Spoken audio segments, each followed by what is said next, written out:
বিন্দু স্মৃতি সংসদের সাধারণ সম্পাদক আলমগীর কবির সেলিম।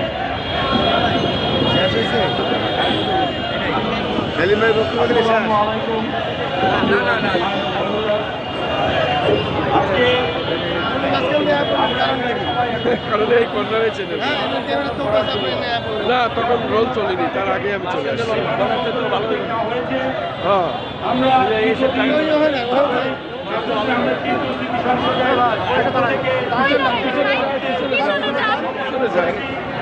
কাজ তো সবারই করতে হবে। আমাকে শিখান না, আমি 35 বছরের পেশা। আপনি 35 বছর তাহলে আপনি দাঁড়াইলেন কেন? আমি জায়গা থেকে দাঁড়াইছি যে জায়গায় আপনার পিছনে তো আমি ছিলাম। আপনি বললেন আমি সরে আসছি, আপনি বলছেন আমি সরে আসছি, এর জন্য মহাভারত অশুদ্ধ হয়নি। অসুস্থ হয়েছে তো আমার ফ্রেম নষ্ট হয়েছে তো। আপনি যদি কাজ জানেন তাহলে ফ্রেম আবার ঠিক হয়ে যাবে, যদি কাজ জানেন। বিরাট কাজের লোক হয়েছে। নতুন সম্পদ থেকে আসে একেবারে বাজে একটা অবস্থা। রাজপথে আন্দোলন করে আহত হয়েছিলেন এই যুবনেতা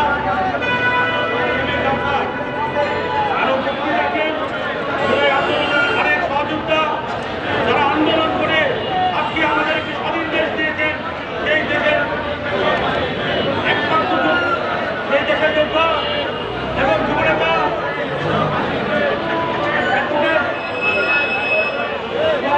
ইসলাম সরকারের আসার কথা আছে, জানি না আসার কথা আছে। জুলাই যুদ্ধে রাজপথে থেকেছেন এবং বিগত 16 বছর উনি হাসিনার মাধ্যমে নির্যাতিত হয়েছেন।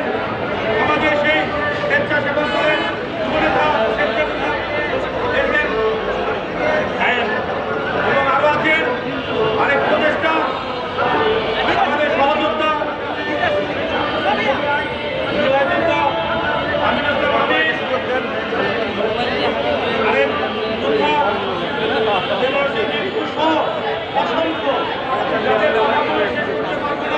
আজকে সবাই এখানে উপস্থিত হয়েছি।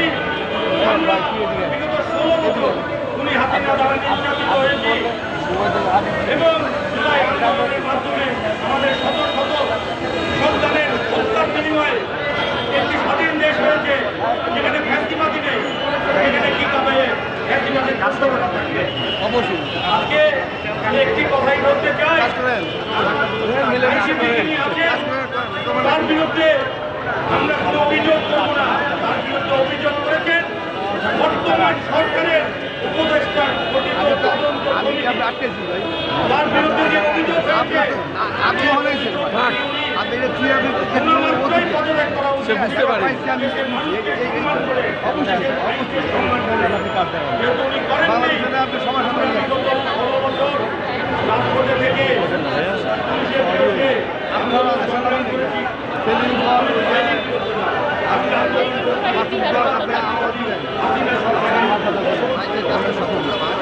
দশরের মধ্যে থেকে কেউ যদি আজকে আমাদেরকে আমাদের পুলিশ বাহিনীকে করতে চায় তাহলে সেটা হতে দেব না।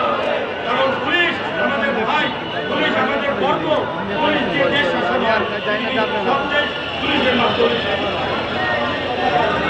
পুলিশ বাহিনীকে অনুরোধ করবো একজন জাতীয়বাদী দোষককে দিয়ে আপনারা কি পুলিশ বাহিনী চালাবেন? আশা করি আপনারা এতে সবাই সম্মতি দেবেন না। ভাইরা জাসিরউদ্দিন আহমেদ কিন্তু 2015 পেশনের নিয়ে মারা গেছে। সেদিন থেকেই আমরা রাজপথে চৈতন্য সিটি সংসদের ব্যানারে দুনিয়া দিনের বিচার, দুনিয়া দিনের ফাঁসি, সেই সময় সরস্বতী এবং একজনের ফাঁসি চালাচ্ছি। আমরা তখনও এই বাহারুলের কথা বলছি, বাহারুল যদি শুনেন তদন্ত রিপোর্ট আমাদের প্রিয় নেতা জাসিরউদ্দিন আহমেদ পিন্টু ভাইয়ের বিরুদ্ধে না দিত তাহলে পিন্টু ভাইকে 7 বছর কারাগারে থাকতে হতো না। উনি আমাদের লালবাগের উন্নয়নে আমাদের পাশে থাকতেন। এই বাহারুলদের কারণে উনি আমাদের পাশে থাকতে পারেনি, কারাগারে ছিলেন। কেন ছিলেন? 7 বছর এই বাহারুলের তদন্তের রিপোর্টের কারণে ওনাকে 7 বছর কারাগারে কষ্টে জীবনটা শেষে উনি হাসিনাটাকে হত্যা করেছে। আমরা মনে নেব এই বাহারুলের তদন্তের রিপোর্টের কারণেই উনি হাসিনা আমাদের প্রিয় নেতা হত্যা করে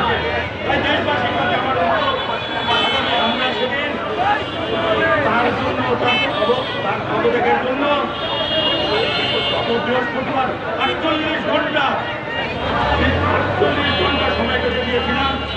এর মধ্যে আমরা দেখতে পাচ্ছি কোনো প্রকার কোনো সরকার কোনো প্রচেষ্টার কোনো উদ্যোগ দেখছি না। তাই আজকে আবার মনে করে দিচ্ছি আগামীকাল রাতের মধ্যে 48 ঘন্টার সময় শেষ হয়ে যাবেন। 48 ঘন্টার মধ্যে আমরা স্বরাষ্ট্র উপদেষ্টা প্রধান উপদেষ্টার কাছে আবার বিনীতভাবে অনুরোধ করছি এই বাহাদুরকে অপসারণ করতেই হবে। বাহাদুরকে দিয়ে এদেশের পুলিশ বাহিনী চলতে পারে না। এদেশের পুলিশ বাহিনী গত 7 ডিসেম্বর 2022 আমাকে পিটিয়ে হত্যার উদ্দেশ্যে আমাদেরকে সাহায্য করে রেখে যে অসুস্থ জীবনযাপন করছে। এই পুলিশ যারা গুলিয়াদের দোষর তারা এই দেশের মাটিতে থাকতে পারে না। ইনশাআল্লাহ আগামী 48 ঘন্টার মধ্যে প্রধান উপদেষ্টা ধন্যবাদ। আমাদের পূর্ণ ঢাকাবাসী আমরা সবাই অপেক্ষায় আছি। বাউলের অপসারণের অপেক্ষায় আছি। ইনশাআল্লাহ বাউলের অপসারণ হবে। ধন্যবাদ সবাইকে।